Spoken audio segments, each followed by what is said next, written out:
P Jayarajan ഒളിവിലാണെന്ന ആരോപണവുമായി കോൺഗ്രസ് നേതാവ് K Sudhakaran രംഗത്ത്. കതിരൂർ മനോജ് വധക്കേസിലെ അറസ്റ്റ് ഒഴിവാക്കാനാണ് ജയരാജൻ രോഗത്തിന്റെ പേര് പറയുന്നതെന്നും സുധാകരൻ ആരോപിച്ചു.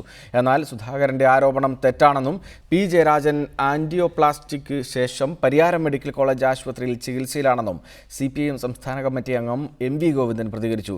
പി ജയരാജൻ ഇപ്പോഴും ആശുപത്രിയിൽ ചികിത്സയിലാണെന്ന് അദ്ദേഹത്തിന്റെ ഭാര്യ യമുനയും പറഞ്ഞു. റിപ്പോർട്ടറിന്റെ എഡിറ്റേഴ്സ് അവറിലാണ് മെഡിക്കൽ ബോർഡിന് മുന്നിൽ പി ജയരാജനെ ഹാജരാക്കാൻ തയ്യാറാകണമെന്ന് കെ സുധാകരൻ CPIMനെ വെല്ലുവിളിച്ചത്. അറസ്റ്റിൽ നിന്ന് രക്ഷപ്പെടാനാണ് ചികിത്സയുടെ പേര് പറയുന്നതെന്നും ജയരാജൻ ഇപ്പോൾ ഒളിവിലാണുള്ളതെന്നും സുധാകരൻ ആരോപിച്ചു. ഒരാഴ്ചക്കാലമായി പരിയാരം മെഡിക്കൽ കോളേജിൽ എൻജിയോപ്ലാസ്റ്റ് എന്ന് പറഞ്ഞ് കിടക്കുകയാണ്.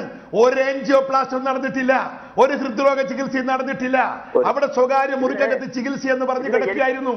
ഇന്നിപ്പോ അദ്ദേഹം ആശുപത്രി വിട്ട് അദ്ദേഹം സ്വകാര്യമായി ആരും കാണാത്ത സ്ഥലത്തേക്ക് പോയിരിക്കുന്നു.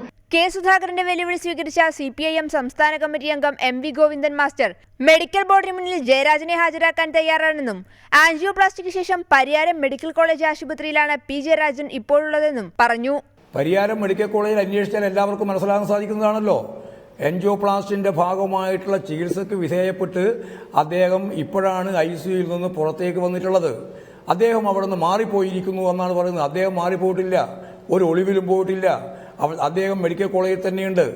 പി ജയരാജൻ ഒളിവിലല്ലെന്നും ആശുപത്രിയിൽ ചികിത്സയിൽ തുടരുകയാണെന്നും ആശുപത്രിയിൽ വന്നാൽ സുധാകരനും അദ്ദേഹത്തെ കാണാമെന്നും ജയരാജന്റെ ഭാര്യ യമുനയും പ്രതികരിച്ചു.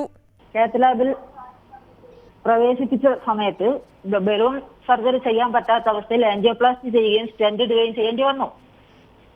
അത് സുധാകരന് വേണമെങ്കിൽ ഇപ്പോഴും ഞങ്ങൾ B ബ്ലോക്ക് 214 റൂമിൽ നമ്മൾ ഇപ്പോഴും ഉണ്ട്. News desk reporter.